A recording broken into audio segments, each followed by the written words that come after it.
MrBoo.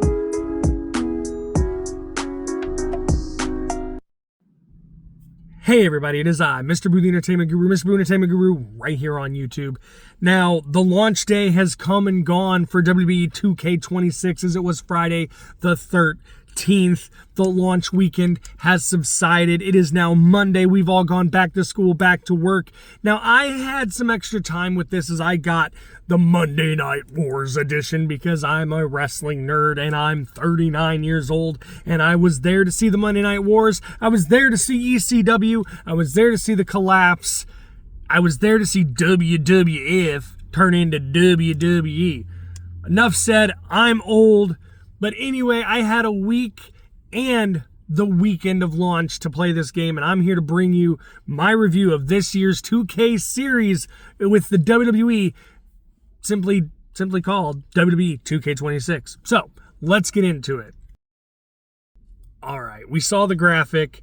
You know what's coming. Up first, we're talking gameplay in this review. WWE 2K26, how does the game play? Well, gameplay this year, I would say, is as solid as it's ever been. It's fun, and I loved the improved arenas. I loved the new weapons, the thumbtacks, all the interactions that were added, all the new moves, and more. And this includes those new physics, those ragdoll physics. Those are awesome. And the physics with the weapon interaction, with the tacks, with the tables.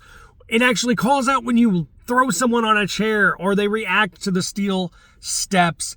That is all wonderful in my book. So I gotta say, those new physics, the new match types, the gameplay, man, it all felt solid. It all felt fun. It was a return to form. This is what we needed in a game that is talking about the Monday Night War editions and the Attitude Era and the Ruthless Aggression era that came after that. We needed those weapons physics. We needed the stacking of the tables. We needed that new barricade fighting.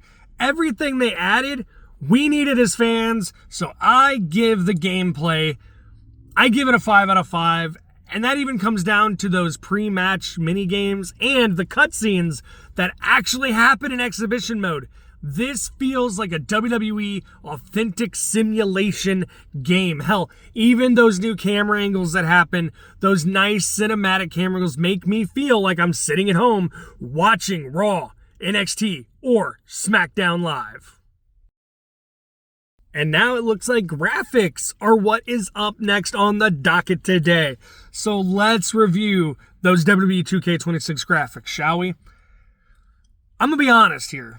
Graphics were, honestly, though they were a little upgraded, and I like the new hair physics, and there's less belt clipping, there's less clipping all around. They were just slightly upgraded, and it wasn't by much. Now, I have to say that this is probably because this is the first actual year that they dropped the last gen consoles, and they did add in a lot of stuff for gameplay. That's why gameplay got that 5 out of 5. And I do understand. It's very understandable to a degree with the graphics not being completely scaled up on a level that we would like to see as gamers with next gen. But the hair looks better, and that's saying something. The belt clipping looks better. Again, that's saying something. So, with me being understandable to a degree about the graphics, they still kind of, I gotta say, they still kind of just look like an improved last-gen game. So, I gotta give the graphics, sadly, a 4 out of 5. The models that do look good look spot on. Some of your created wrestlers look spot on. The graphics are as great as ever. So, hey, what else can I say? You dropped last gen, next year's is going to look even better. So just for the fact that you pushed everything else and the graphics only got a nudge, 4 out of 5 for graphics for WWE 2K26. What is next? Yes, I'm being told to talk about that good old creation suite. The creation suite. Creation, it's what we all love to do. It's what we all thrive to do. It's what we want to see. It's what we want to download. It's what we want to create. Creation suite. Yes, let's talk the creation suite. Now, the Creation Suite is a little bittersweet, if I will, because although the things they've added to it, like I've made a couple really nice titles. I made an NXT hardcore title. I've made an NXT Underground Championship for the Underground matches, and they look fantastic. What they've done to the title creation is great. The things they've actually put in for the move sets, like the new moves from the corner where you jump over and springboard to the outside, those things are cool.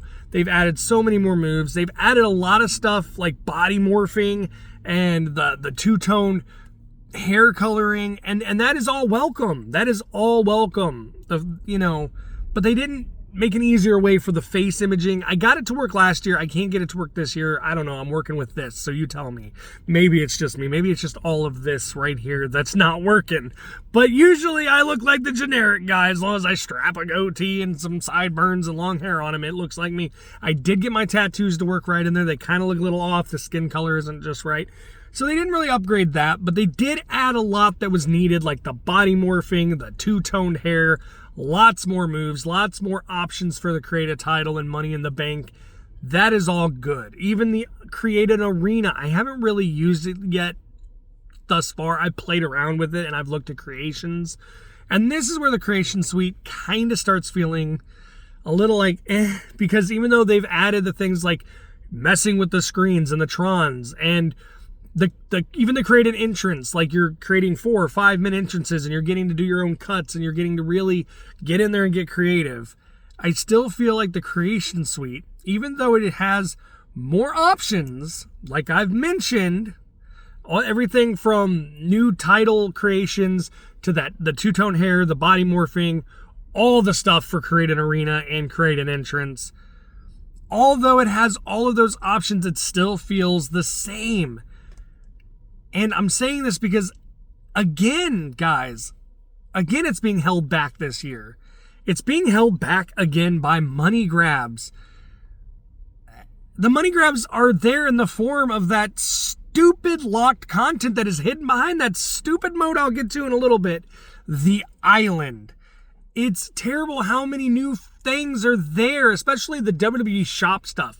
If it's WWE Shop or anything WWE related, I'm sorry, but I guess I can understand the Nike, the Puma, the things like that. But when it's WWE and it's in a WWE video game, or it's a hairstyle and there's hairstyles in the Creation Suite, I shouldn't have to go and spend real money trying to get that stuff. It should already be in the game. The Nike, the Puma, the things like that, that's cool. You got sponsorships. If you really want to do it, go do it. Or you can just download an image, slap it on a shoe, you got a Nike.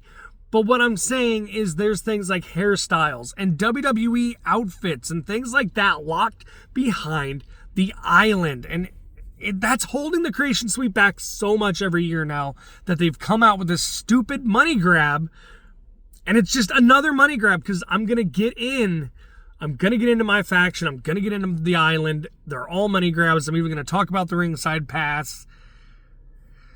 I mean, there's even the new backstage area, and it's only for the Island. So while being able to do so much in creation, we're still getting a warning as well. Let me talk about those created arenas, why I gotta circle back around to them. I downloaded a couple, and I got a warning. We're still getting this warning.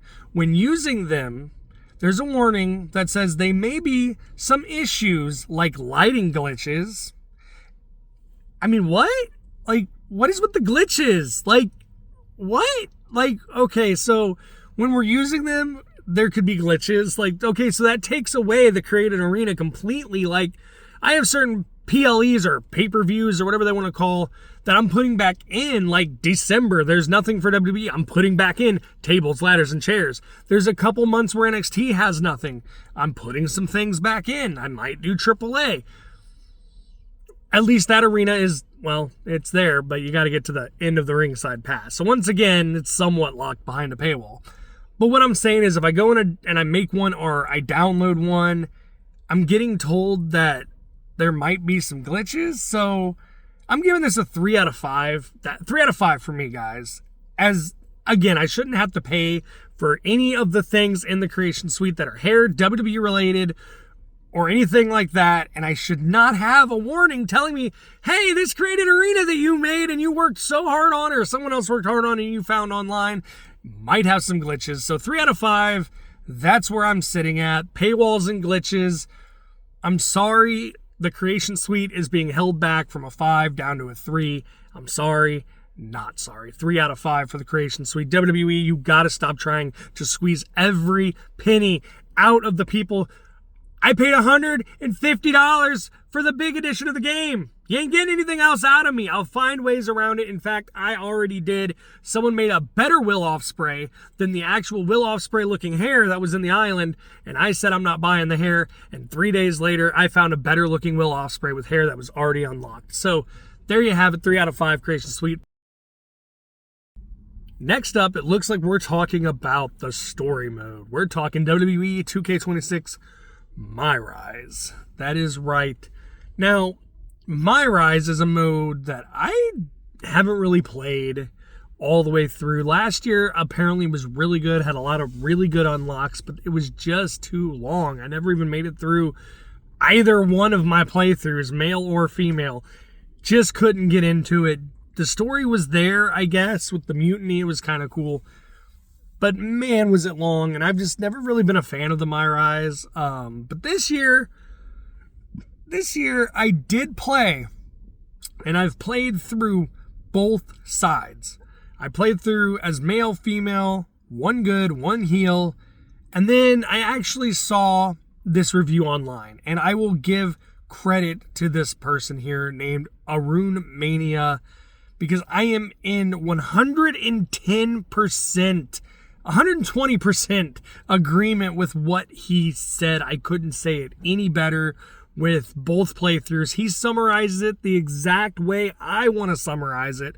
So I'm going to give Arun Mania credit. We're going to throw his review up here on the screen, and we are going to read it. And I'm telling you, this is 120% the way I feel about this year's My Rise mode. So let's read his review. Again, this is 120%. 110, 100, doesn't matter. It's over 100. It's over 5,000. I am in just complete agreement with this man. Arun Mania, you feel how I feel. So let's get into it and let's rate My Rise. So, it's up on the screen here. I'll read it with you. It says, by Arun Mania on Facebook. Shout out to him. This is exactly how I feel. 100%, 110, 120, over 5,000. This is how I feel. It says, I completed the My Rise story in WWE 2K26 twice. Same as I did. He completed it twice. I went one male, one female. One was good, one was a heel. Okay, so we finished it twice, and honestly, it felt very weak overall. In agreement. It did feel very weak. It continues to say that the storyline lacked depth, and most of the characters weren't interesting enough to stay invested in. And I gotta say, again, in complete agreement, and I feel like the voice acting, even down to the actual wrestlers, and I don't know if maybe they were tired, they do have a very physical job. They are gone and they're traveling all the time. Nothing felt like anyone was really giving it 100, 110, 120, over 5,000%. It didn't feel like anyone was even, it felt like they were phoning in 10%. The characters, the voice acting, they all felt very dull, very dry, very lackluster. There was nothing there to really, again, like he says here, to stay invested in. He also goes on to say the only parts that he genuinely enjoyed were the Rikishi and Wyatt Six segments, which at least added some intrigue. And I gotta say, I loved the whole Rikishi segment. Spoiler alert here, if you haven't played as the female heel, I don't know if it happens when you're the male heel or not, or if it's different. But to get back at Naomi, she doesn't go after Jay or Jimmy. She doesn't go after Roman or any of the, MFTs. No, she goes to Rikishi's home, beats him down with a shovel, goes after her father-in-law. That is amazing. And of course, anything with the Wyatt Six is great. I love how it even starts. The lights flicker, you're in your interview mode, and then boom, they're just there, and you're freaked out, and then they're gone. It's great. It's great. The whole segment is great. I agree, again, wholeheartedly with this guy. It actually did add some intrigue for those 2 moments. Arun then goes on to say the heel path was definitely better and more engaging than the babyface story, which felt a little flat. I agree with that too. I didn't feel like a powerhouse. I went in as a powerhouse and I was like, yeah, I'm the archetype. I'm going to do this the right way, and I'm going to overpower Braun Breaker, and I'm going to turn Paul Heyman down, and I'm just going to be the hero. It didn't feel like that. It really didn't. It was very flat. Pretty much from start to finish, it felt flat. It felt like the setup was there, and then it was a lot of just fluff, if I could say so myself. The heel, yes, I enjoyed the heel thoroughly. Beating people with a shovel, the Rikishi part, the Wyatt Six part, basically slapping my friend in the face who got me to the show to begin with. It's great to just be like, no, we're not going for the tag titles. I got my own agenda. The heel was definitely a better story all around. The face fell flat on its face. So, he says again, another big issue was the excessive number of matches that started to feel repetitive and dragged the experience down. Yes, those matches to get 12 stars per chapter, like there's, I guess, you have to get 12 stars per chapter. So you have to have at least 3 4-star matches, 4 3-star matches. It has to add up to 12. And of course, you could go on from there because there's a list of unlockables that go up to like 200 stars, which is Juggernaut Grace. It did feel like they were really forced upon. It didn't feel. I wish there was some sort of side stories there. I think if they were involved in little side stories, it would be better. Like when you did turn down the tag team thing or whatever, there was more of a rivalry. Like the face could have went more in that hole where his partner turned on him, and there could have been more of a rivalry there where it had those My Rise matches or whatever they're called. It did. It felt repetitive and very boring, very slow, and it's a grind that shouldn't be in that at all. There should be little mini side stories, side quest things to do, other than just match after match after match after match, and then, hey, I got all my stars, let's continue that story. So it ends with, on top of that, the rewards weren't very satisfying either. So overall, My Rise felt underwhelming, and very forgettable. And he'd rate it about a 4 out of 10. I'm going to say yes with that 4 out of 10. It was very forgettable. It was very underwhelming. And to me, even though last year's was way, way too long, this year's was way, way too short. I actually went through both sides fairly quick, and he's right about the rewards in the end. They really didn't feel satisfying. They're a bunch of created wrestlers, and Juggernaut Grace is like King Kong. There's nothing that feels sustainable there. Other rewards were like Bray Wyatt and stuff that should have just been there to begin with, which brings us to My GM. We're talking My GM. Now, My GM did get some upgrades in WWE 2K26, but not a lot. They raised the money cap so you could have a bigger roster to start or to build throughout the year, which is now 50 weeks with more PLEs and more to do, more promos, more match types, more people, up to 8 people in these match types. All of that, very welcome. I love that. Everything else is pretty much the same, which is sad, especially the way that they go about rating their matches. I do get the good versus the bad, the hero versus the bad guy, the heel versus the good, yin and yang. I get that, and I get the rivalry system. They work. What doesn't work for me and hasn't worked since this was introduced a couple years back is the brawler versus the fighter. The cruiser versus the giant, the technician versus whatever. I think that is still holding it back. Because like I was going to say, I don't get it. To me, it brings a lot more statistical thinking, more strategy to what should be more of a wrestling simulation. Like, hey, I want person number 1 to be against person number 2, and I want them to be in a rivalry in these matches. Well, if they don't match up, then you got to go into the promos, you got to change around their stuff, and you got to make it a good or bad bruiser versus the opposite fighter. Like, you got to change who the wrestler is just to get the 3, 4, 5-star match that you're looking for instead of the 1 or 2-star match that you're going to end up with.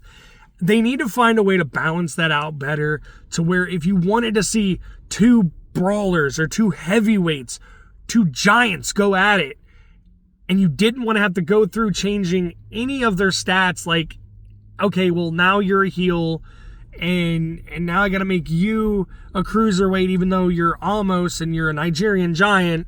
If I want you to fight Walter or Gunther, I need you to be the opposite. It holds the game mode back. So as I do every year, I'm going to say my GM mode, it definitely has been about a 3 to a 5. But this year with the money cap, the different promos, the more PLEs, the longer weeks, the different cards that you can play versus each other and use on your superstars this year, it boosted itself from a 3.5 to a 4 out of 5 in WWE 2K26. My GM, 4 out of 5. Moving on. Hey, moving right along we are indeed. We're talking my favorite game mode of the WWE series since 2K took over, because my favorite was Story Creator or Story Mode, but we've got Universe Mode. We're talking Universe Mode, 2K26. Yes, Universe Mode got some love, some much needed love this year. Probably not as much love as we the fans, we the people, we the gamers, we the wrestling fans wanted, but it got much needed love. We know it's here to stay. We know it's not going anywhere, and we know they're now trying to work on it. They're listening to us, and they're giving us what they can. And this year, I have to say, even though I've been giving it like a 3.5 out of 5, hey, I got to give it a solid 4 out of 5 this year, and here is why. I like the community tool, the universe tool there at the beginning where you can set up the entire year. That helped take away so much time and planning. Now I'm still going through because I'm very nitpicky, and I'm being like, these referees for this show, these referees for this show. I'm going to put one here that I took off and replace it with another one. But the foundation was there. It was easy. I still went through into the roster the old way. It just seemed a little easier that way to go down the superstars and be like, you're on this show and you're on this show and blah, blah, blah. You know the deal. But that creation tool, that wizard that they have, as they're calling it, the Universe Mode Wizard, it helps a lot. Big plus for the game. Big time saver in my book. I had to use it like 3 times to really figure out how I was going to set things up. But within the 3 times, I still probably saved a good day or 2 of like going month to month, show to show, and setting things up that way. I really like it. I like that you can have multiple refs per show. That was cool. I do like the new promos. There are some new cutscenes that I've seen in there and noticed. There's a lot that they added this year with the Universe Mode. The Money in the Bank cash-in being able to be done the way that it should be able to be done, that they just have been kind of ignoring the past few years. That's a plus. That is a big bonus. Universe Mode, from what I've played, and I've played a little bit of it, I've just really gotten into my universe because I try to play along with the year, and I just did, like, last week's. I went ahead and I did my NXT Vengeance Day, and I'm actually doing a PLE for WWE this month, even though there is not one. I gotta have something else on the road to WrestleMania, so I'm planning that all out, and I'm playing. And I think so far there's a lot less glitches I've encountered so far. There's a lot more there. I do like the rivalries. They've changed that to where, like, of course they didn't change it enough. I'll get into that, but they did actually change where you can have, like, okay, I want to make sure that 2 of my 4 rivalries are me and me alone. I'm setting all that up. I'm doing that. But then you can have the computer take care of 1 or 2, 3, 4, however many you want that you're not personally setting up every time. The computer will have automatic rivalries, and they will do their thing. But the rivalries are still just 1v1, 2v2. I was at least hoping for like a triple threat scenario in there. Something. I mean, you can still do that because you can control the matches and you can control the actions. So you can kind of set up like, let's say, Seth, CM Punk, they're in the rivalry, but you want to add Roman. You could have one of them fighting Roman and the other one interfere, or a cutscene or something. Like, Universe Mode this year got some much needed improvements. Not quite where we wanted to see it yet, but it's getting there now, finally. And I'm going to give it the good old solid 4 out of 5. And unfortunately, the last two topics I need to talk about here are my faction and the dreaded island. So let's wrap this up and let's give the overall review. Obviously, you saw the transition. Yes, we are talking my faction. Now, my faction has gotten some,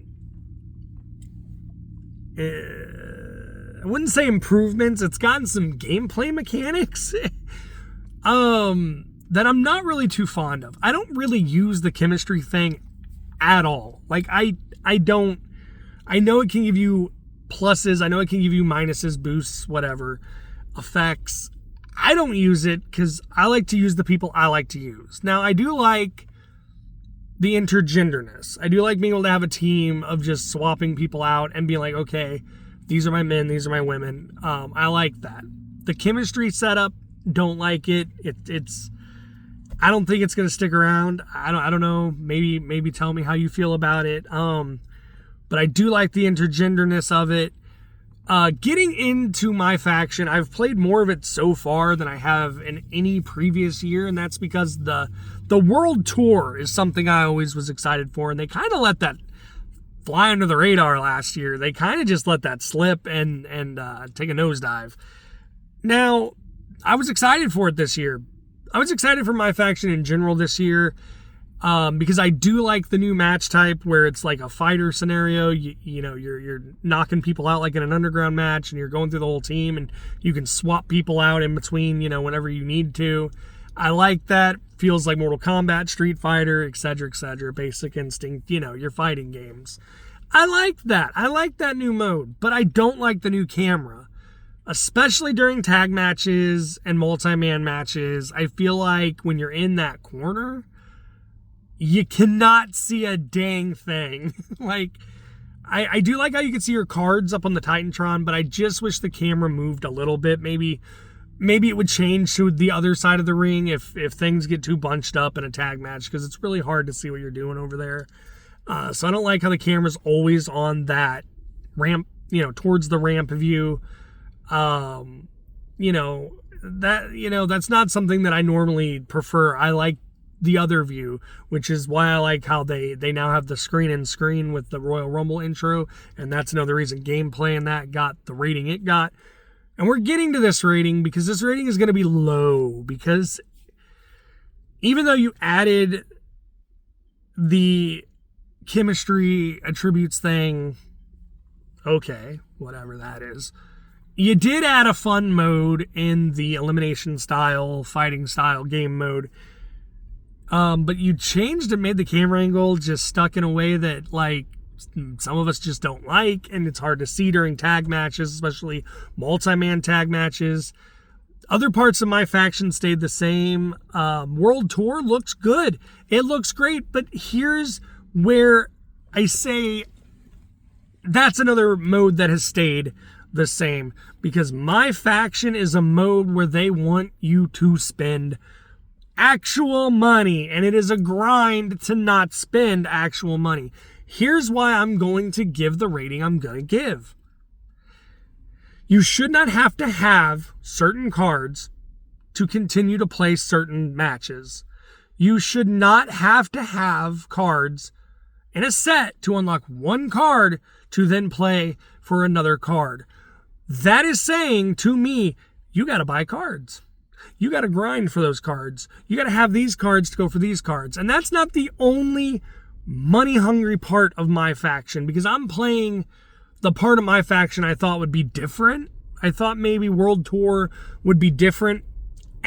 Because in my faction, the matches have also always been stacked against you. They do not want you. The developers, the creators, everyone behind this game, WWE, whatever, TKO, I don't care, all the way to the tippy top, down to the janitor sweeping up the damn puddles of sweat when they're trying to get rid of a glitch all night long and the stress is getting to them. All have something to do with the fact that this mode feels like it has cheat codes, like it has priority to win over you. Even if you put the game on easy, it doesn't count for my faction, doesn't count for nothing. I'm giving my faction a 2 out of 5 because they have really got to evolve this game mode. I do not like going down a list of live events and not being able to play a single one because I don't have a certain card, but I've been playing my ass off and I have been spending the money I've earned and everything like that. I should not have to deal with that. I do like how they added some cards in the Ringside Pass, but again, behind paywalls. It's most of them I think are behind the actual premium tier. So I'm saying 2 out of 5, and I'm damn sure not sorry about that. And I'm damn sure not sorry about this next review either. This next review is the island. It is my least favorite mode. It is the most hated mode in my book. I don't think it needs to be there at all. I don't think we need an online MMO in a wrestling game because let's face it, that's what it is. You are playing online only with a bunch of people, which is, I get it, playing with your friends could be fun.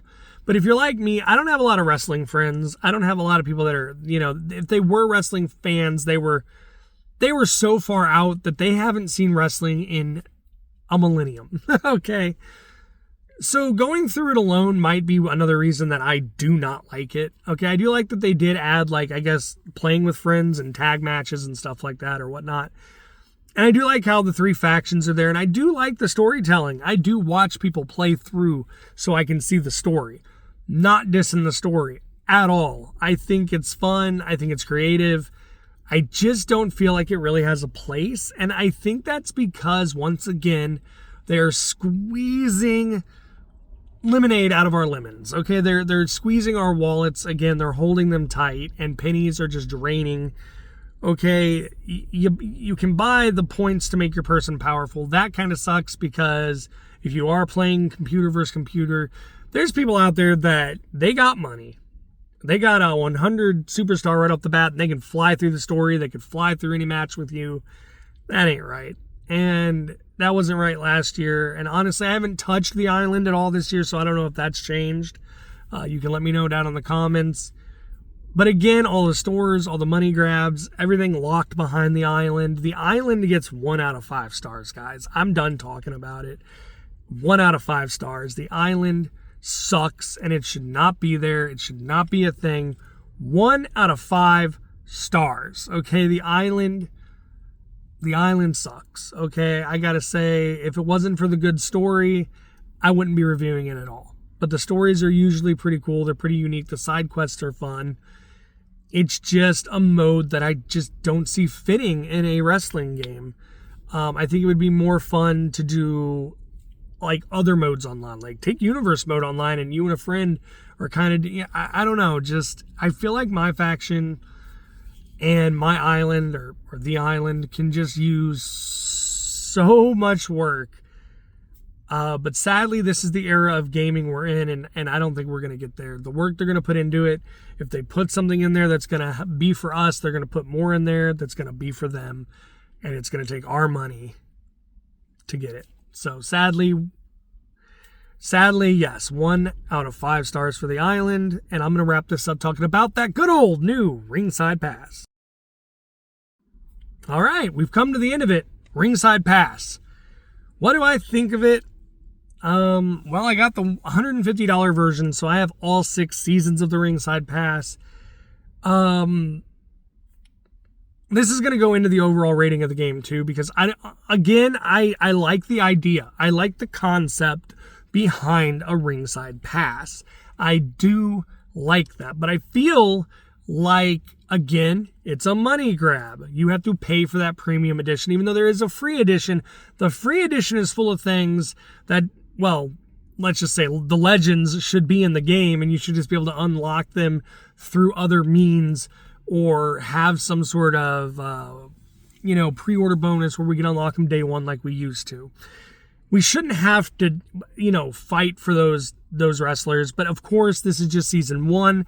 I'm not sure how the free pass is going to look from here on out. We may get bonus wrestlers, free wrestlers that we're taking out of the game but are still somehow contractually able to be put back in. Who knows? Because I do know someone said on Facebook they played offline, they didn't do an update, and Wes Lee was there. We know that they still have more AAA deals they could do, more TNA deals. We know the season passes now, what wrestlers are coming out with what wrestling pass, Ringside Pass. I don't think it's a bad idea, but I also don't agree with it because, again, unless season 2, 3, 4, and 5, 6 get better. I mean, season 1, you locked all the legends behind that free pass. You locked belts, everything that we were able to unlock day 1. You locked it behind us having to unlock it, which is fun. I do miss that. I grew up in the era where games were done day 1. You bought them from Toys R Us or whatever, and you unlocked things as you played, and they were just there. Nothing came in DLC. Nothing came in updates. You got what you got, okay? The game had to be done 100% before it was released. There were no day 1 patches.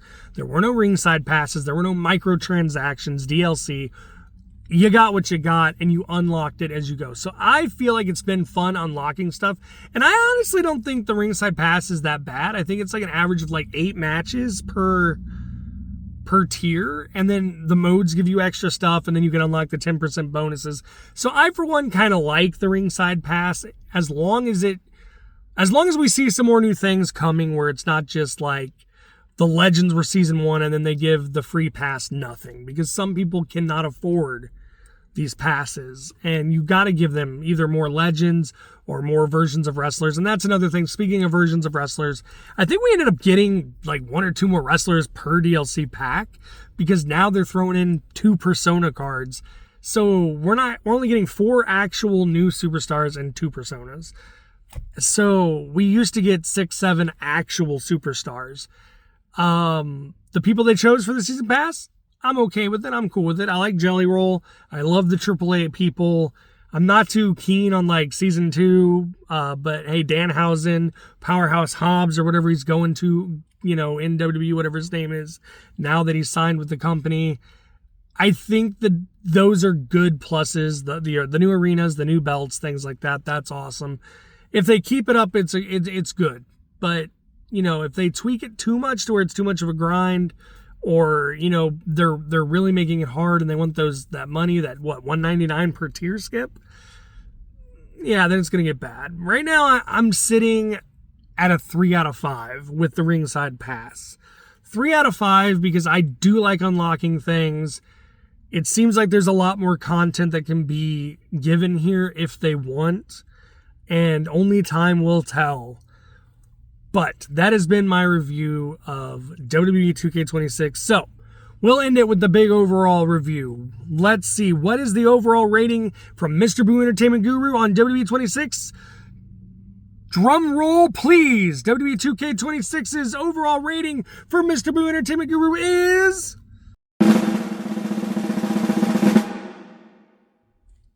3.5 out of 5. That's right. I give WWE 2K26 a 3.5 out of 5.